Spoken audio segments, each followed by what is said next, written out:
Hello नमस्कार दोस्तों, मैं ऋषिंग बाजिया आप सब लोगों का स्वागत करता हूं आपके अपने official YouTube channel result group पर। दोस्तों, जैसा कि आपको पता है कंप्यूटर का सेशन अपना कंटिन्यू चल रहा है और कंप्यूटर के सेशन में अब तक हमने 3 या 4 टॉपिक कंप्लीट कर लिए, जिसमें सबसे पहला टॉपिक था अपना कंप्यूटर हार्डवेयर। कंप्यूटर हार्डवेयर का टॉपिक कंप्लीट होने के बाद में हमने इंट्रोडक्शन स्टार्ट किया। इंट्रोडक्शन कंप्लीट होने के बाद में कंप्यूटर की हिस्ट्री के बारे में देखा। कंप्यूटर की हिस्ट्री जब कंप्लीट हुई तो कंप्यूटर की जितनी भी जनरेशन थी उन जनरेशन के बारे में हमने स्टडी की। आज के सेशन में अगर हम बात करें तो हम कंप्यूटर मेमोरी के बारे में पढ़ने वाले, कंप्यूटर की मेमोरी के बारे में आज की क्लास में हम देखने वाले। और इससे पहले कंप्यूटर मेमोरी का फर्स्ट पार्ट मैंने आपको कंप्लीट करवा दिया। मेमोरी पार्ट फर्स्ट जो है वो अपना कंप्लीट हो गया, जिसमें हमने अधिकतर थ्योरी का पोर्शन देखा था। और थ्योरी के पोर्शन में आपको बताया था कि कंप्यूटर में मेमोरी जो होती है वो कितने टाइप की होती है। एक चार्ट आपको बनाया था, एक डायग्राम आपको बना के दिया था, जिसमें बताया हुआ था कि मेमोरी के जो मेनली टाइप्स होते हैं वो कौन कौन से होते हैं।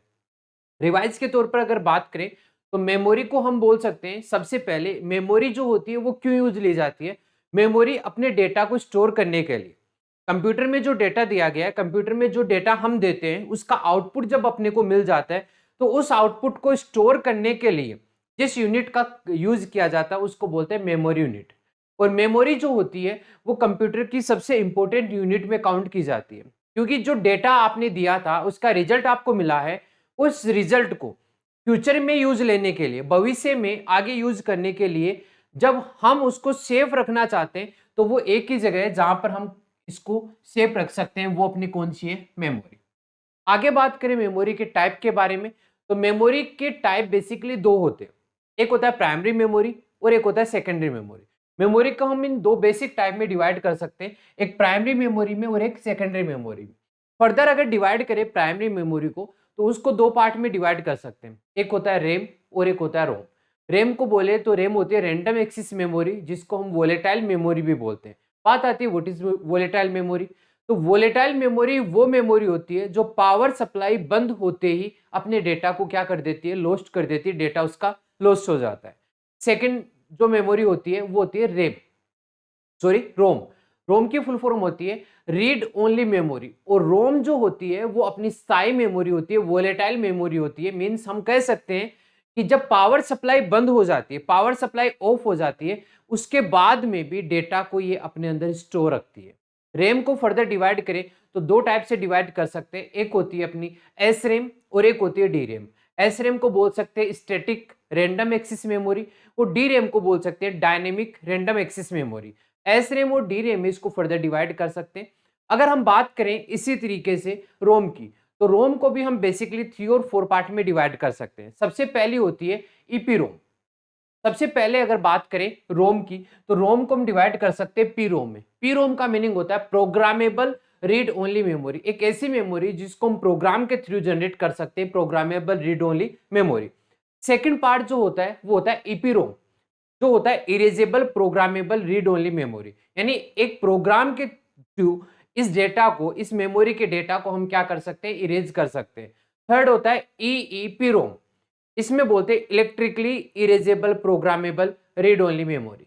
तो रोम को अगर हम डिवाइड करें तो तीन पार्ट में डिवाइड कर सकते हो, रैम को अगर डिवाइड करें तो रैम को दो पार्ट में डिवाइड कर सकते हैं। आगे हम बात करें तो जो मेमोरी यूनिट्स होती है, मेमोरी की सबसे छोटी यूनिट बिट होती है, जिसको बाइनरी डिजिट भी हम बोलते हैं, 0 एंड 1 बोलते हैं। अगर इसको हम आगे और बड़ी यूनिट में कन्वर्ट करना चाहें तो क्या स्टेप होती है, इनके बारे में भी हम देखेंगे। आज का जो सेशन है दोस्तों वो है अपने कुछ इंपॉर्टेंट क्वेश्चंस का, किससे रिलेटेड है, जो कंप्यूटर की मेमोरी से रिलेटेड है। और ये पहले के एग्जाम्स में पूछे हुए क्वेश्चंस का कलेक्शन है। मेमोरी चैप्टर से जो पहले की एग्जाम में क्वेश्चन पूछे गए हैं उनसे रिलेटेड क्वेश्चन जो है वो इसमें अपने को दिए गए। तो बेटा बात करते हैं इस टॉपिक की कि कंप्यूटर में जो मेमोरी होती है इसकी यूनिट्स कौन कौन सी होती है, और फिर हम स्टार्ट करेंगे अपने कुछ ऑब्जेक्टिव क्वेश्चंस की। तो फटाफट से सारे के सारे दोस्त जुड़ जाइए और दूसरा एक और काम कीजिए, अपने जितने भी दोस्त हैं उन सबके साथ में वीडियो को शेयर कीजिए। चलिए दोस्तों हम बात करते हैं यूनिट्स की। जो मेमोरी की यूनिट्स होती है इनके बारे में हम देखते हैं आज की क्लास में। तो देखिए यूनिट्स के बारे में जब हम बात करेंगे तो सबसे पहली यूनिट जो होती है बेटा वो होती है आपकी बाइनरी यूनिट, बाइनरी डिजिट बोल दीजिए, या फिर हम इसको बोल सकते हैं बेटा बिट। बिट होती है जिसको हम बोलते हैं 0 एंड 1, 0 और 1 होते हैं। बाइनरी डिजिट जिसको 0 1 बोलते हैं, ये अपने कंप्यूटर की क्या होती है, सबसे छोटी यूनिट, या मेमोरी की बोल सकते हैं बेटा। मेमोरी चैप्टर देख रहे हैं तो मेमोरी की सबसे छोटी यूनिट जो होती है वो होती है बिट। बिट को हम बोलते हैं smallest unit, smallest unit of memory.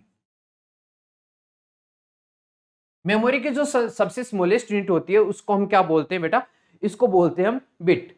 अगली बात करें सेकंड मेमोरी की, तो सेकंड जो होती है बिट से मिलकर के अपना क्या बनता है, निबल। निबल, निबल किसको बोलते हैं, हम बोलेंगे कलेक्शन ऑफ 4 बिट्स। 4 बिट मिल करके बेटा क्या बनाएगी, एक निबल बनाएगी। तो यहां पर ये क्वेश्चन पूछा जाता है काफी बार एग्जाम में कि निबल जो होता है वो क्या होता है। तो हम बोलेंगे कि 4 बिट मिल करके एक निबल को तैयार करेगी। एक निबल जो होता है वो किन से मिलकर बना होता है, 4 बिट से मिलकर बना होता है। अगले पॉइंट की बात हम करें तो बेटा अगला पॉइंट जो अपना आने वाला है वो आने वाला है थर्ड बाइट के बारे में। बाइट, अब बाइट क्या होती है, बाइट होती है कलेक्शन ऑफ 8 बिट्स, यानी 8 बिट मिल करके क्या बनाएगी बेटा, एक बाइट बनाएगी। अब कई बार एग्जाम में क्या होता है, आपको ये नहीं बोलता कलेक्शन ऑफ 8 बिट्स, तो बेटा इसकी जगह वो क्या बोल सकता है, यहां पर देखिएगा collection of 4 bits is called 1 nibble. एक निबल की वैल्यू कितने के बराबर होती है, 4 बिट के बराबर। तो 8 बिट जो होगी वो 2 पार्ट में डिवाइड हो गई। तो 4 बिट में जब एक निबल होती है तो इसका दूसरा हम बोल सकते हैं कलेक्शन ऑफ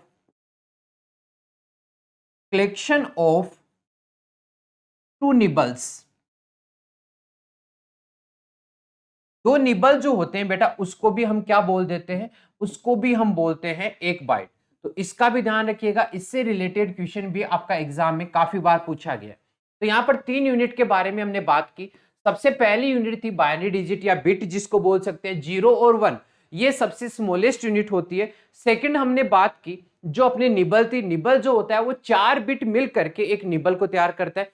थर्ड हमने बात की बाइट के बारे में। तो बाइट की डेफिनेशन हम 2 तरीके से दे सकते हैं, collection of 8 bits is called byte और collection of 2 nibbles is called byte. तो 2 निबल जो होते हैं उनके समूह को भी हम क्या बोलते हैं, एक बाइट बोलते हैं। और 8 बिट मिलकर के भी क्या बनाएंगी, एक बाइट बनाएगी। तो यहां पर बिट होगी, निबल होगी और बाइट होगी। अगले पॉइंट के बारे में अगर हम बात करें तो नेक्स्ट पॉइंट देखिएगा कुछ इस तरीके से देखेंगे, फोर्थ। अब बाइट से मिलकर के क्या बनेगी, किलोबाइट। तो बेटा जब 1024 1024 बाइट मिलेगी, बेटा 1024 बाइट मिलेगी तो वो क्या बनाएगी, 1 किलोबाइट,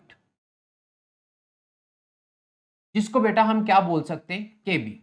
इसको शॉर्ट फॉर्म में बोलते हैं केबी। यानी 1024 बाइट जब मिलेगी तो ये 1024 बाइट मिलकर के क्या बनाएगी, 1 किलोबाइट बनाएगी। अब कई बार क्वेश्चन आपको ऐसा पूछ लेता है कि भाई यहां पर जो किलोबाइट दे रखा है, ये किलोबाइट दे रखा है, ये कितने बिट के बराबर होता है।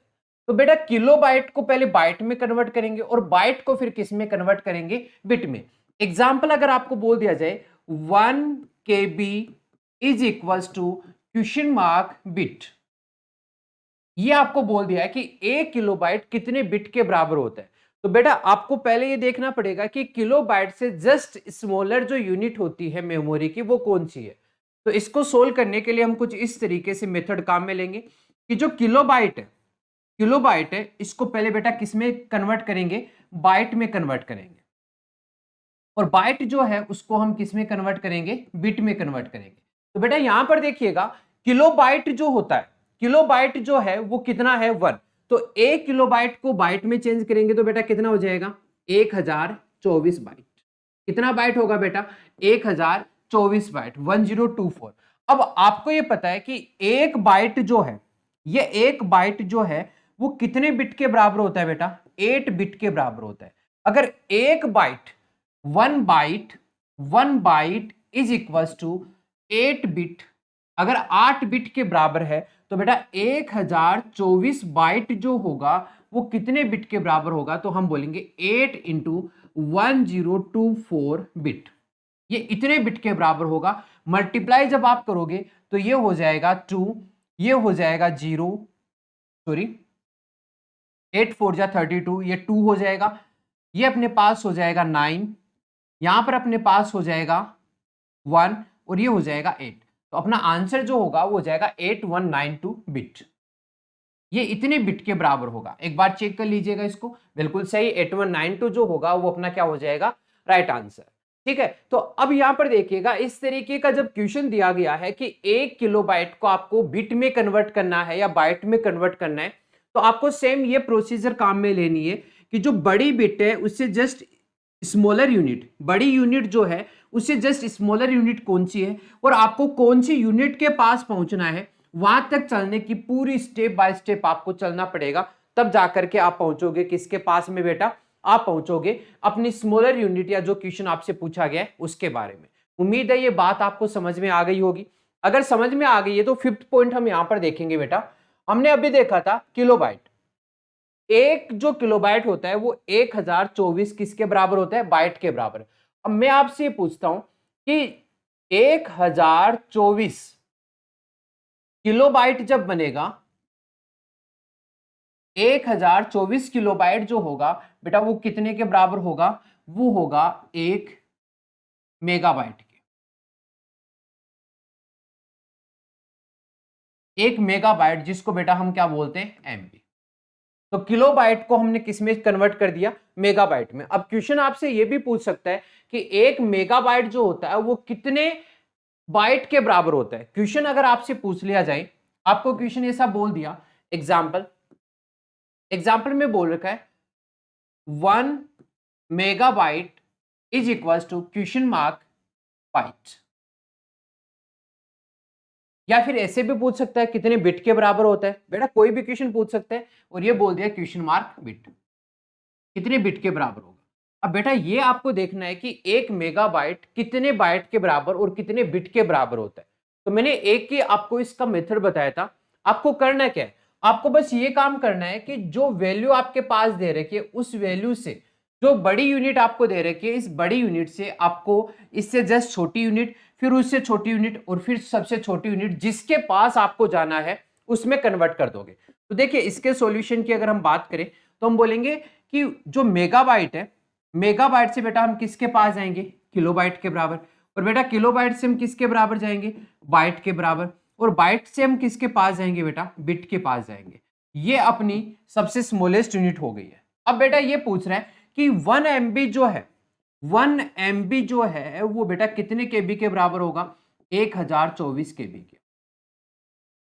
और बेटा 1 केबी जो होता है, 1 केबी जो होता है वो कितने बाइट के बराबर होता है बेटा, ये होता है 1024 बाइट के। और बेटा एक बिट जो होता है, एक बाइट जो होता है वो कितने बिट के बराबर होता है बेटा, वो 8 बिट के बराबर होता है। तो अब बहुत ही सिंपल सा पॉइंट यहां पर आपको समझ आ गया होगा कि 1 मेगाबाइट को किलोबाइट में कन्वर्ट करेंगे 1024 आएगा, और 1 किलोबाइट को जब हम बाइट में कन्वर्ट करेंगे 1024 बाइट आएगा, और जब 1 बाइट को हम बिट में कन्वर्ट करेंगे 8 आएगा। तो मेगाबाइट से किलोबाइट के पास जाने के लिए आपको मल्टीप्लाई करने पड़ेगा 1024 से, और किलोबाइट से बाइट के पास जाने के लिए फिर आपको 1024 से मल्टीप्लाई करना पड़ेगा। और बेटा जब आप बाइट से बिट के पास जाओगे, बाइट से बिट के पास जाओगे तो फिर आपको कितने से मल्टीप्लाई करना पड़ेगा, 8 से मल्टीप्लाई करना पड़ेगा। तो जब बाइट के बारे में पूछा गया है तो बेटा आंसर होगा 1024 इंटू 1024, ये अपने पास क्या हो जाएगा बेटा, बाइट। और बेटा जब आपको बिट के बारे में पूछा है तो 1024 इंटू 1024 इंटू 8 बिट, 8 बिट, तो ये अपना क्या हो जाएगा, राइट आंसर। उम्मीद है ये एग्जाम्पल जो मैंने आपको बताया है अच्छे से आपको क्लियर हो गया होगा कि किस तरीके से हम बड़ी यूनिट को छोटी यूनिट में कन्वर्ट करते हैं। चलिए अब अगले पॉइंट की हम बात करते हैं। यहां पर हमने किलोबाइट मेगाबाइट के बारे में देखा, अब मेगाबाइट को अगर कन्वर्ट करना है तो 6 पॉइंट देखिएगा, अगर 1024 मेगाबाइट है, अगर 1024 मेगाबाइट है बेटा, इस मेगाबाइट को आपको कन्वर्ट करना है इसे बड़ी यूनिट में, तो मेगाबाइट जो होता है वो कितने बराबर होता है, 1 गीगाबाइट के। 1 गीगाबाइट जिसको हम जीबी भी बोलते हैं, क्या बोलते हैं बेटा, जीबी, कि 1024 मेगाबाइट मिलकर के 1 गीगाबाइट बनाएंगे। अगर सेवंथ की बेटा हम बात करें तो जो 1024 गीगाबाइट होगा, जो 1024 गीगाबाइट होगा बेटा वो किसके बराबर होगा, 1 टेराबाइट के। कितने के बराबर, टेराबाइट, जिसको हम क्या बोलते हैं बेटा, टीबी बोलते हैं। ठीक है, अगले पॉइंट की अगर हम बात करें तो अब अगला जो पॉइंट होगा वो होगा टीबी के बारे में, कि 1024 टेराबाइट जो है, टेराबाइट है, इससे ग्रेटर जो बाइट होगी वो क्या हो जाएगी, 1 पेटाबाइट। क्या हो जाएगी बेटा, 1 पेटाबाइट, जिसको हम क्या बोलते हैं, पीबी बोल सकते हैं। पेटाबाइट जो होगा वो किसके बराबर होगा, पीबी के बराबर। अब पेटाबाइट की अगर हम बात करें तो यहां पर देखिएगा 9th जो पॉइंट होगा बेटा वो हो जाएगा 1024 पेटाबाइट। पेटाबाइट है, वो पेटाबाइट जो होगा वो किसके बराबर होगा, 1 एक्साबाइट, जिसको बोलते हैं हम टीबी। तो टेराबाइट पहले कन्वर्ट होगा पेटाबाइट में, पेटाबाइट किस में कन्वर्ट होगा बेटा, एक्साबाइट में, और एक्साबाइट जो है वो किस में कन्वर्ट हो जाएगा, जोटाबाइट में। बेटा किस में कन्वर्ट होगा, जोटाबाइट में कन्वर्ट हो जाएगा, और जोटाबाइट है वो किस में कन्वर्ट होगा, योटाबाइट में। बस उसको बताने से पहले मैं यहां पर एक क्वेश्चन आपको दे देता हूं, आप सोल्व करके मेरे को फटाफट से कमेंट करके बताइए कि इसका आंसर क्या होगा। अगर बेटा एग्जाम्पल दे रखा है 1 EB is equal to question mark TB, आपसे क्वेश्चन पूछा गया है कि 1 EB जो होगा, एक एक्साबाइट जो होगा वो बेटा कितने टेराबाइट के बराबर होगा, ये आपको बताना है। तो फटाफट से कमेंट करके बताइए क्या होगा इस क्वेश्चन का आंसर, फटाफट से।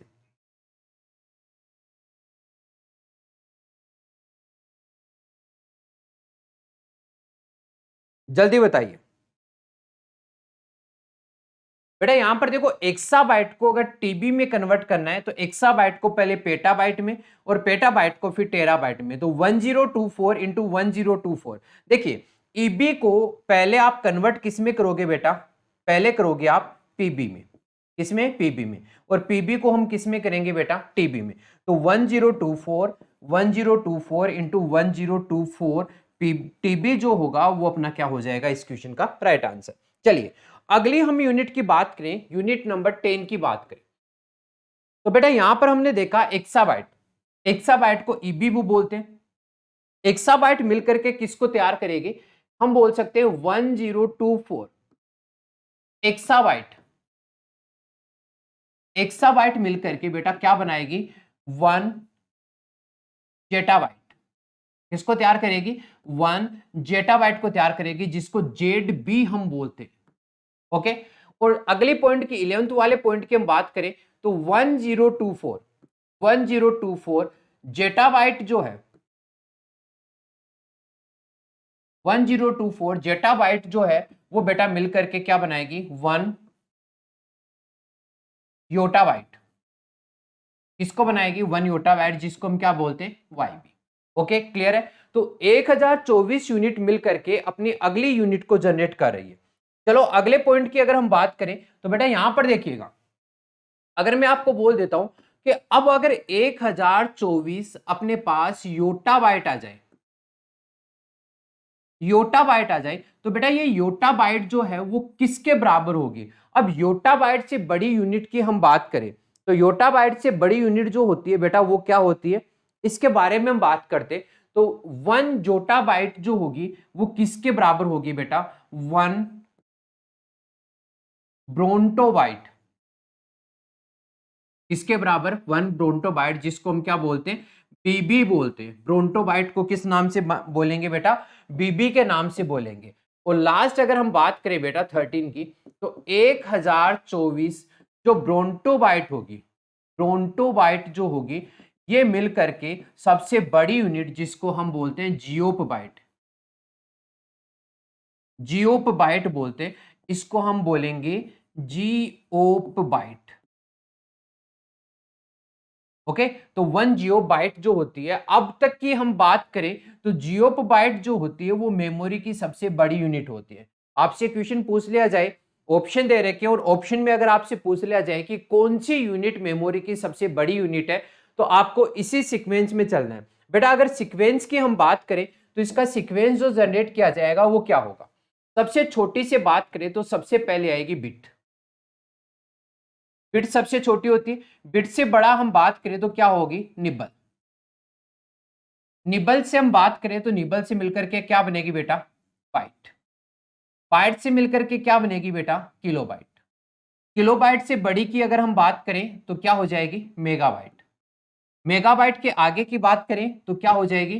गीगाबाइट, गीगाबाइट से बड़ी जो होगी वो होगी टेराबाइट, टेराबाइट से अगर हम बात करें तो पेटाबाइट, पेटाबाइट से अगर हम बड़ी की बात करें तो बेटा इसको मैं इस तरीके से लिख रहा हूं, पेटाबाइट से बड़ी की बात करें तो क्या हो जाएगी? एक्साबाइट, एक्साबाइट से बड़ी की बात करें तो एक्साबाइट से बड़ी जो होगी वो कौन हो जाएगी? जोटाबाइट, जोटाबाइट से बड़ी की अगर हम बात करें तो कौन हो जाएगी? योटाबाइट, और योटाबाइट से बड़ी की हम बात करें तो योटाबाइट से बड़ी कौन हो जाएगी बेटा? जल्दी बताओ कौन हो जाएगी? ब्रोंटोबाइट, बीबी जिसको बोलते हैं, और ब्रोंटोबाइट से बड़ी जो होगी वो बेटा कौन हो जाएगी? जियोपोबाइट हो जाएगी। क्या हो जाएगी? जियोपोबाइट हो जाएगी।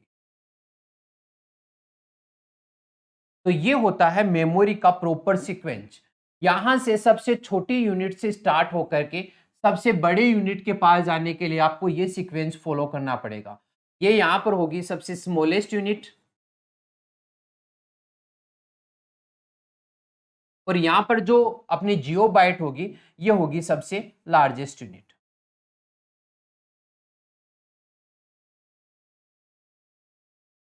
ओके, तो ये होता है मेमोरी सीक्वेंस, इसको हम नाम देंगे, ये होता है आपका मेमोरी सीक्वेंस।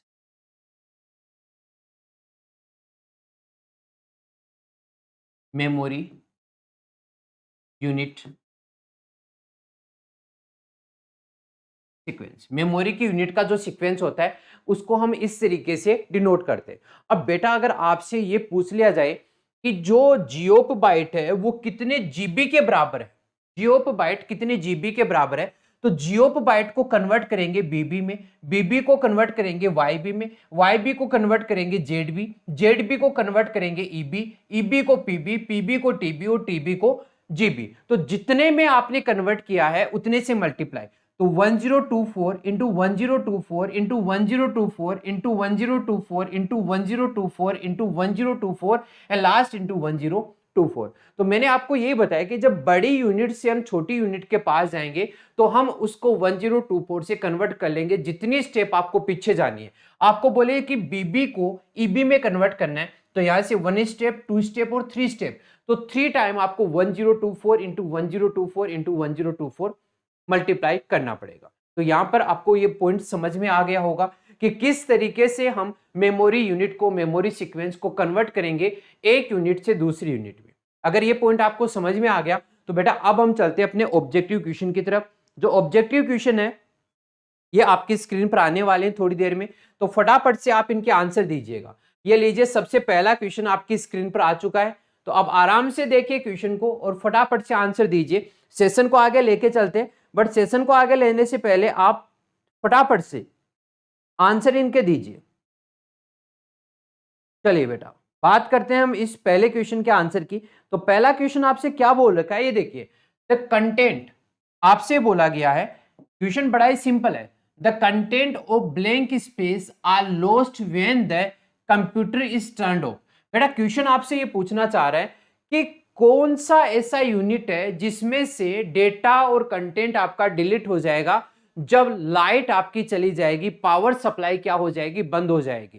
तो आपको बताना है स्टोरेज से हो जाएगा, इनपुट से हो जाएगा, आउटपुट से हो जाएगा, मेमोरी से हो जाएगा, इनमें से कोई नहीं। तो बताना है बेटा कहां से कंटेंट जो होगा वो आपका लॉस्ट होगा। तो बेटा ये तो पता है कि कंटेंट लॉस्ट होगा, वो एक वोलेटाइल मेमोरी होती है। वोलेटाइल मेमोरी हम बोलते हैं वो मेमोरी जिसमें से डेटा जो होता है वो क्या हो जाता है, लॉस्ट हो जाता है पावर सप्लाई बंद करते ही या सिस्टम को शट डाउन करते ही। तो आपको पता है जो पावर सप्लाई बंद करते ही जिस मेमोरी में से डेटा का लॉस होता है वो कौन सी होती है, रैम, जिसको हम क्या बोलते हैं बेटा, random access memory, random access memory बोलते हैं, रैम बोलते हैं। और बेटा ये रैम जो होती है वो क्या होती है, स्टोरेज होती है, इनपुट होती है, आउटपुट होती है, मेमोरी होती है, इनमें से कोई नहीं। तो यहाँ पे डी ऑप्शन जो होगा वो राइट आंसर होगा, क्योंकि रैम जो होती है वो मेमोरी होती है, और मेमोरी रैम जो प्राइमरी मेमोरी है, प्राइमरी मेमोरी का पार्ट है रैम, उसमें से डेटा क्या हो जाता है, डिलीट हो जाता है। तो इस क्वेश्चन का जो राइट आंसर होगा बेटा वो कौन सा हो जाएगा, मेमोरी। उम्मीद है बात आपको समझ में आ गई होगी। अगर समझ में आ गई है तो अगला क्वेश्चन बताइए फटाफट से। और बेटा इन क्वेश्चंस का आंसर भी आपको जल्दी जल्दी देना है, फटाफट से आपको देना है क्या होगा इन क्वेश्चंस का आंसर। बताइए जल्दी से, अगला क्वेश्चन आपकी स्क्रीन पर आ चुका है, तो अगले क्वेश्चन का आंसर दीजिए जल्दी से। क्या दे रखा है क्वेश्चन, देखिएगा आराम से देखो और समझो क्वेश्चन को।